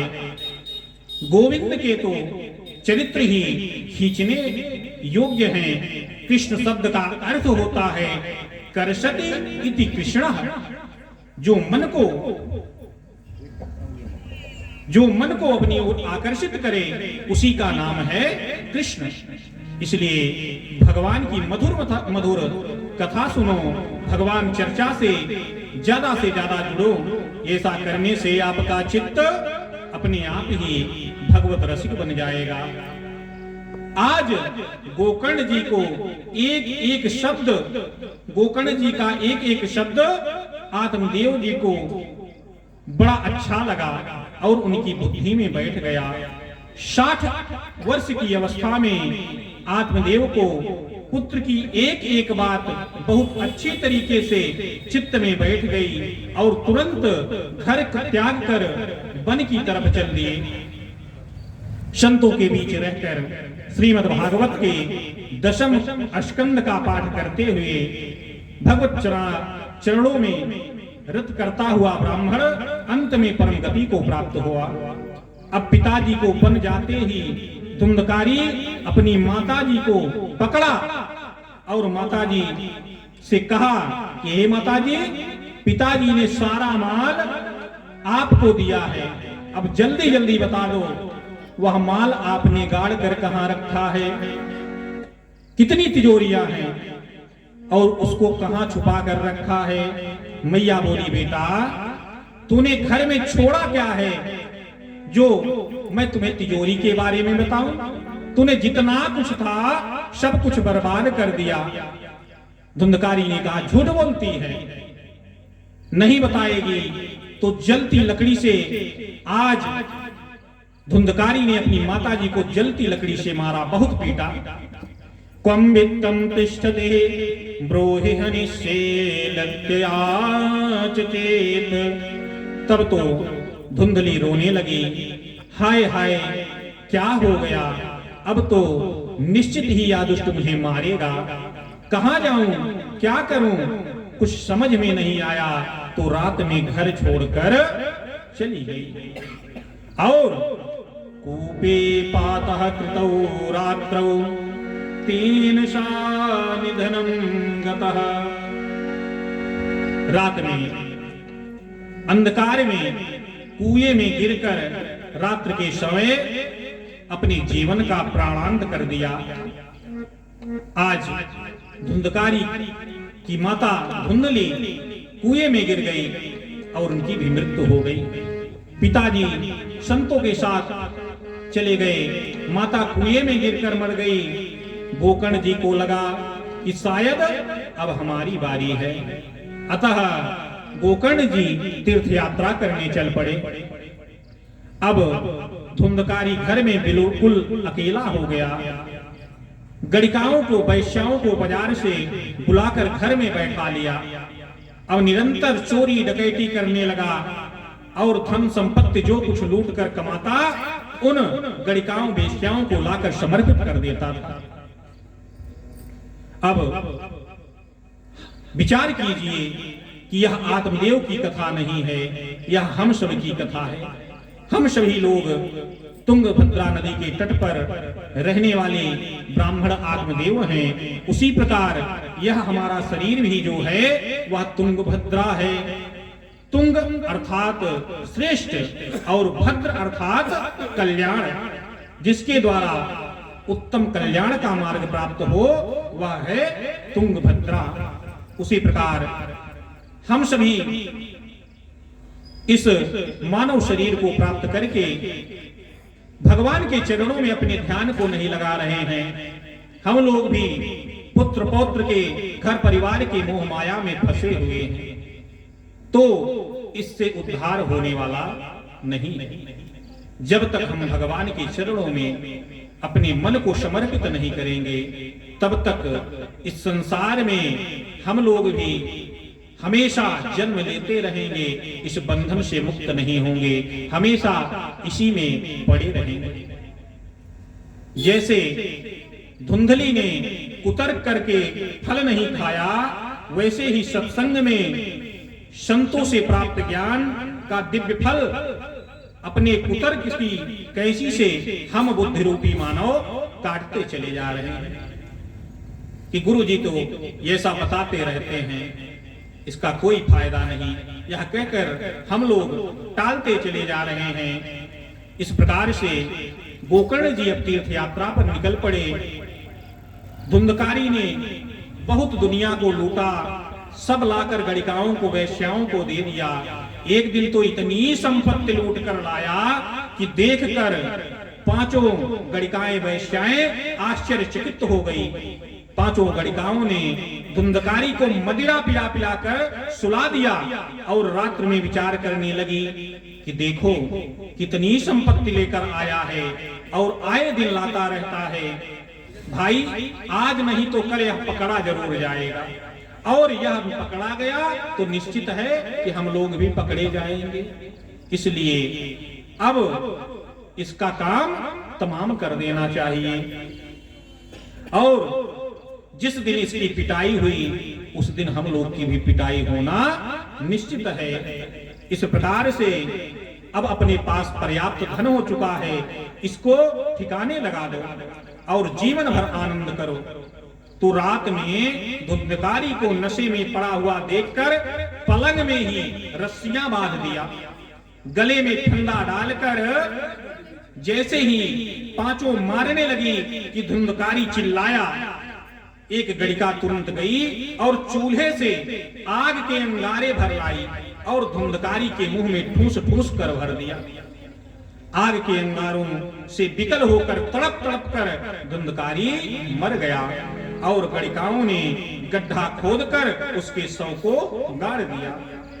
धन का बंटवारा करके पांचों अपने अपने घर को चली गई। शनकादिक कहते हैं नारद जी, जो धन से ही प्रेम करने वाली स्त्रियां हैं, ऐसी देवियों पर कभी विश्वास नहीं करना चाहिए। इधर गोकर्ण जी को यात्रा करते करते जब पता चला कि हमारे भैया भी परलोक सिधार गए, तो गया जी जाकर माता पिता और भाई का पिंडदान किया, श्राद्ध तर्पण किया। लौटकर जब गोकर्ण जी घर आए तो आते आते रात हो गई। चुपचाप घर में आकर थोड़ा सा स्थान साफ करके सो गए। सोते ही रात्र में एक अचानक भेड़ का बच्चा दिखाई पड़ा। उसे ध्यान से देख ही रहे थे कि अचानक वही भेड़ का बच्चा हाथी बन गया, फिर भैंसा बन गया, फिर मानव बन गया, फिर जोर जोर से रोने लगा। गोकर्ण जी सावधान होकर पूछते हैं कि कस्तम, कौन हो तुम? लेकिन वह जोर जोर से रोता रहा, पर बोलता कुछ नहीं है, केवल इशारा करता है, बोल नहीं पाता। गोकर्ण जी ने तुरंत हाथ में जल लेकर उसको अभिमंत्रित किया और उसके मुख पर छिड़क दिया। तुरंत वह प्रेतात्मा बोल पड़ा कि अहं भ्राता त्वदीयोऽस्मि धुंधकारीति नामतः स्वाकीयनैव दोषेण ब्रह्मस्त्वं नचितं मया। भैया, मैं तो तुम्हारा ही भाई धुंधकारी हूं। मैं अपने ही दोषों के कारण आज ब्रह्मत्व को समाप्त करके आज भयंकर प्रेत बन गया हूं और भटक रहा हूं। कितने पाप किए, कितने दुष्कर्म किए, इसकी कोई गणना नहीं। उन पापों का परिणाम यही है कि आज मैं प्रेत बना भटक रहा हूं। केवल वायु का आहार करने को मिलता है और कुछ नहीं, बहुत भयंकर कष्ट पा रहा हूं। भैया, अब आप साक्षात करुणामय कृपामय हैं, मुझ पर अनुग्रह करके मुझे इस भयंकर पीड़ा से मुक्त कीजिए। गोकर्ण जी अपने इस भाई की विकलता को, पीड़ा को देखकर बोले, भैया, मुझे जब आपके बारे में पता चला कि आप भी मृत्यु को प्राप्त हो गए, तब मैं गया में जाकर आपका पिंडदान किया, फिर भी आपको मुक्ति नहीं मिली। धुंधकारी बोला, गया जी में एक नहीं 100 बार आप पिंडदान करेंगे तब भी मुझे मुक्ति नहीं मिलेगी, क्योंकि मैं श्रेष्ठ क्वालिटी का प्रेतात्मा हूं। 1-2 श्राद्धों की बात छोड़ो, 100 श्राद्ध से मेरा उद्धार होने वाला नहीं है, क्योंकि मैं छोटा मोटा प्रेत नहीं हूं, मैं प्रथम श्रेणी का प्रेत हूं। मेरे जैसे महाप्रेतों का ऐसे उद्धार होने वाला नहीं है। गोकर्ण जी ने पूछा, भैया और क्या किया जाए जिससे तुम्हें मुक्ति मिल जाए? धुंधकारी ने उत्तर दिया, अब यह तो आप ही सोचिए, क्योंकि आप ज्ञानी हैं। गोकर्ण जी बोले, हम तुम्हारा कल्याण अवश्य करेंगे, इस समय तुम चले जाओ। आश्वासन प्राप्त करके धुंधकारी अदृश्य हो गया। रात भर चिंता के मारे गोकर्ण जी को नींद नहीं आई। प्रातः काल होते ही ब्राह्मणों को बुलाकर परामर्श लिया। जब कोई कुछ निर्णय करने की स्थिति में नहीं रहा, तब गोकर्ण महाराज ने अंत में सूर्य भगवान का ध्यान किया, उनको स्मरण किया। हे जगत के साक्षी, हे साक्षात नारायण, हे प्रभु, कृपा करके आप ही बताइए कि मेरे भाई का उद्धार कैसे हो सकता है। प्रार्थना सुनते ही सूर्य भगवान ने दिव्य वाणी से आश्वासन दिया कि प्रिय गोकर्ण, जाओ अपने भाई को श्रीमद् भागवत महापुराण सप्ताह विधि से श्रवण कराओ, निश्चित रूप से वह मुक्त हो जाएगा। सुनते ही गोकर्ण जी गदगद हो गए और गोकर्ण जी ने आषाढ़ मास में दिव्य भव्य श्रीमद् भागवत कथा का आयोजन किया। लोगों को पता चला तो सब दौड़े चले आए। उसी समय धुंधकारी एक 7 गांठ के बांस में आकर बैठ गया। उस जन समुदाय के बीच श्री गोकर्ण जी ने व्यासपीठ पर विराजमान होकर कथा प्रारंभ की। जैसे ही प्रथम दिन की कथा संपन्न हुई, उस बांस की प्रथम गांठ चटक गई, क्योंकि धुंधकारी उसी बांस के भीतर बैठा हुआ था, प्रविष्ट हुआ था। और वायु रूप से कथामृत श्रवण कर रहा था। एक एक करके एक एक गांठें प्रतिदिन फटने लगे। 7 दिन में उस बांस की 7 गांठें चटक गई। 7 दिन का भागवत सप्ताह संपन्न होने की हो गया। एक दिव्य रूप पुरुष उस 7 गांठ के बांस से प्रकट हो गया और गोकर्ण जी को प्रणाम करके कहने लगा। गोकर्ण जी ने पूछा कि कौन हो भैया? मंद मंद मुस्कुराता हुआ वह दिव्य स्वरूप बोला, भैया आपने मुझे नहीं पहचाना, मैं आपका भाई धुंधकारी हूं। उस दिव्यता को श्री गोकर्ण जी देखते रह गए। हाथ जोड़कर गोकर्ण जी के सन्मुख धुंधकारी ने भागवत की बड़ी सुंदर महिमा गाई। धुंधकारी कहता है कि धन्या भागवती वार्तः प्रेत पीड़ा विनाशिनी सप्ताहोऽपि तथा धन्यः कृष्णलोक फलप्रदः। धन्य है भागवत की कथा जिसने मुझ जैसे पतित प्रेतात्मा को भी परम पुनीत बना दिया। अरे सब प्रकार के पापों को भस्म करने वाली इस कथा को भला कौन अवगाहन नहीं करना चाहेगा। इस कथा से सारे संसार का कीचड़ धुल जाता है। भयंकर गर्मी पड़ रही हो, लंबी यात्रा करके पसीने से आपका शरीर लथपथ हो गया हो, धूल मिट्टी पूरे शरीर में लगी हो, लेकिन गंगा मैया में जैसे ही गोता मारा कि गर्मी का पता नहीं चलता कहां भाग गई और धूल मिट्टी भी सारी धुल जाती है और शरीर चमचमाने लगता है। उसी प्रकार से इस जीव के मन का ताप और मैल दोनों ही भागवत की ज्ञान गंगा में गोता लगाने से धुल जाता है। यहाँ धुंधकारी भागवत की महिमा गा रहे हैं थे कि इतने में एक दिव्य अलौकिक विमान वहां पर प्रकट हो गया। विमान से भगवान के दिव्य पार्षद उतरकर धुंधकारी को उस विमान में बैठाकर ले जाने लगे। तो धुंधकारी सबको प्रणाम करके उस विमान में विराजमान हो गया। गोकर्ण जी ने भगवत पार्षदों से पूछा कि अत्रैव बहवः सन्ति श्रोतारो मम निर्मलः अनीतानि विमलानि न तेषां युगकुलः। यहाँ हजारों श्रोताओं ने भगवान के भागवत कथा सुनी, लेकिन केवल धुंधकारी के लिए ही विमान क्यों प्रकट हुआ और धुंधकारी को क्यों ले जा रहा है? तब भगवान के पार्षदों ने कहा, भैया गोकर्ण, कथा तो सबने सुनी, परंतु मन पूर्वक कथामृत का पान करना चाहिए था, वह केवल धुंधकारी ने किया है। कुछ लोग समय पास करने के लिए कथा में आए हैं और कुछ छिंद्रान्वेषण करने के लिए आते हैं, तो कोई व्यवहार निभाने के लिए आता है, परंतु वास्तव में जो आत्म कल्याण की भावना से कथा में आता है और कथामृत का पान करता है, निश्चित रूप से उनका कल्याण होता है। पर यह भावना तो केवल धुंधकारी ने दिखाई और किसी श्रोता ने नहीं दिखाई। सब पार्षद विमान को लेकर धुंधकारी के साथ चले गए, पर सभी श्रोता उदास हो गए। गोकर्ण जी बोले, चिंता मत करो, अब की बार कथा का आयोजन फिर से करेंगे। श्रावण मास में पुनः एक भव्य आयोजन किया। अब की बार श्रोतागण इतने सावधान थे, अब की बार चूक ना जाएं। तो गोकर्ण जी ने जब सप्ताह संपन्न किया तो जितने श्रोता थे उतने ही विमान प्रकट हो गए। स्वयं भगवान कृष्ण ने प्रकट होकर गोकर्ण जी को हृदय से लगा लिया।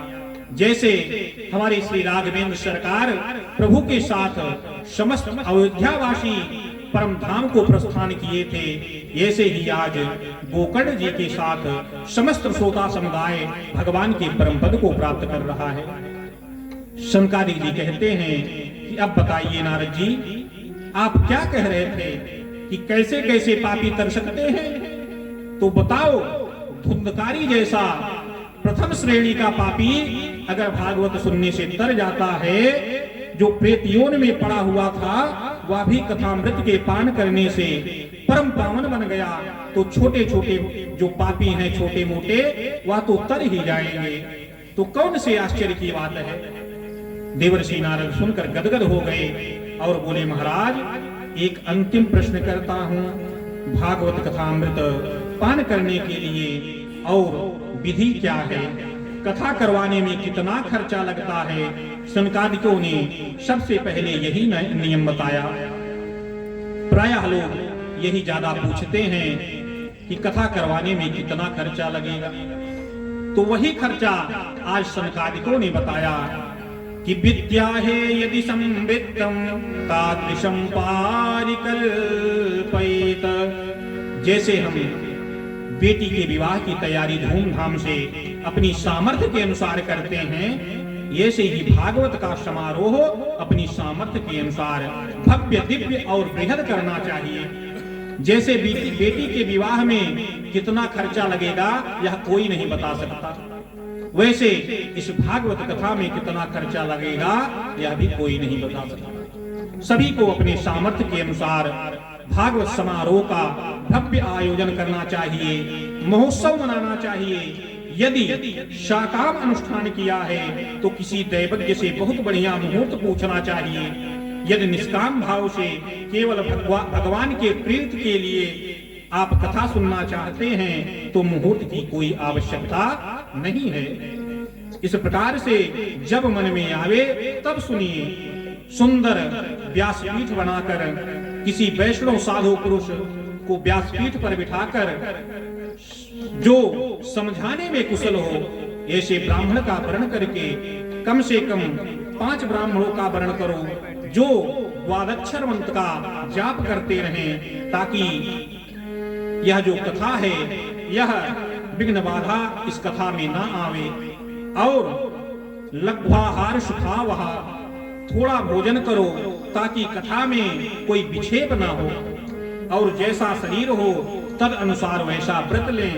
उपवास रखने से कथा में यदि कोई बाधा उत्पन्न होती है तो उपवास की कोई आवश्यकता नहीं है। प्रेम से भोजन करके आवे। लक्ष्य यह है कि कथामृत में जैसे जैसी प्रीति हो, सुनने में जितना आनंद आवे वैसा ही शरीर के सामर्थ्य अनुसार नियम लेना चाहिए, क्योंकि भगवान भाव के भूखे हैं। भगवान कहते हैं कि भाव का भूखा हूं मैं और भाव ही एक चाह है। भाव से मुझको भजो तो भव से बेड़ा पार है। अन्न धन और वस्त्र भूषण कुछ न मुझको चाहिए, आप ही हो जाओ मेरे, बस यही शतकार है। भगवान को भाव के भूखे हैं। भगवान को भाव से भजा जाए तो भगवान अपने भक्तों के मनोरथ को सिद्ध करते हैं। भगवान को अन्न धन वस्त्र भूषण कुछ नहीं चाहिए, केवल आप उनके बन जाइए, देखिए भगवान आपका उद्धार कर देंगे। भगवान के हृदय में आप अपने हृदय में भगवान को बचाइए और उन्हीं को अपने शरीर को समर्पित कर दीजिए। इस प्रकार से भगवान के चरणों में आप अपने आप को बलिहारी बना दीजिए, बलिहार हो जाइए। आइए प्रभु के पावन चरणों में भगवान के सत्संग का आप ध्यान करते रहिए, उनके चरणों में रति लगाते रहिए, प्रेम करते रहिए। जैसे आपने धुंधकारी के विषय में सुना, वो अत्याचारी और पापी था। आइए और हमें और आपको किस तरह से कार्य करना चाहिए प्रभु के पावन सानिध्य में रह करके।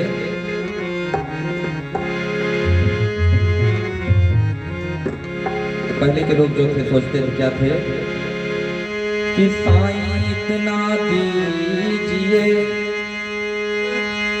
साईं इतना दीजिए, जामे कुटुंब समाए। और मैं भी भूखा ना रहूं, साधु न भूखा जाए। और आज के लोग क्या सोचते हैं कि साईं इतना दीजिए 7 पुस्तक खाए, और मैं भी भूखा ना रहूं चाहे देश भाड़ में जाए। और ये कहना है, बड़ा प्यारा सा भाव है, तूने जो कमाया है वो दूसरा ही खाएगा। खाली हाथ आया रे बंदे, खाली हाथ आया रे बंदे, खाली हाथ जाएगा। तूने जो कमाया रे बंदे दूसरा ही खाएगा। तूने जो कमाया रे बंदे दूसरा ही खाएगा।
प्रकार से आज हम लोगों ने इस कथा में भागवत के महत्व को सुना और जिस प्रकार से एक प्रेतात्मा की मुक्ति हुई उसके बारे में कथा श्रवण किया। प्रथम दिवस की कथा को यहीं पर विश्राम करते हुए कल हम लोग द्वितीय दिवस की कथा में परीक्षित भगवान के जन्म, सुखदेव भगवान के जन्म और कपिल महाराज के जन्म और भगवान भोलेनाथ का चरित्र श्रवण करेंगे। आज कथा का प्रथम दिवस था, इसलिए कुछ विलंब भी हुआ। कल कथा अपने निश्चित समयानुसार 5 बजे प्रारंभ हो जाएगी, अतः सभी भक्त समयानुसार कथा में उपस्थित हों और इस भागवत रूपी गंगा में स्नान करें। भगवान के नाम का 2 मिनट संकीर्तन करते हुए आगे हम सभी आरती की तरफ बढ़ेंगे। अतः सभी लोग भगवान के चरणों में नमन करते हुए भगवान के हृदय में चित्त लगाकर भगवान के नाम का नाम संकीर्तन करें। गोविंद जय जय गोपाल जय जय, गोविंद जय जय गोपाल जय जय, गोविंद जय जय गोपाल जय जय, गोविंद जय जय गोपाल जय जय, राधा रमण श्री नंदलाल जय जय, राधा रमण श्री गोपाल जय जय, गोविंद जय जय गोपाल जय जय, गोविंद जय जय गोपाल जय जय, राधा रमण श्री नंदलाल जय जय, राधा रमण श्री गोपाल जय जय, राधा रमण हरि गोपाल जय जय।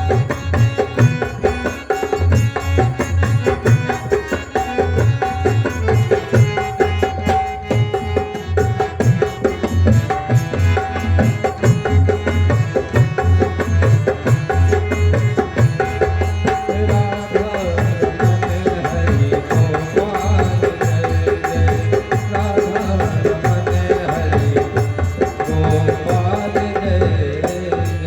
वृंदावन बिहारी लाल की जय। और श्यामले सरकार की जय। भागवत महापुराण की जय। व्यासदेव भगवान की जय। सुखदेव महाराज की जय।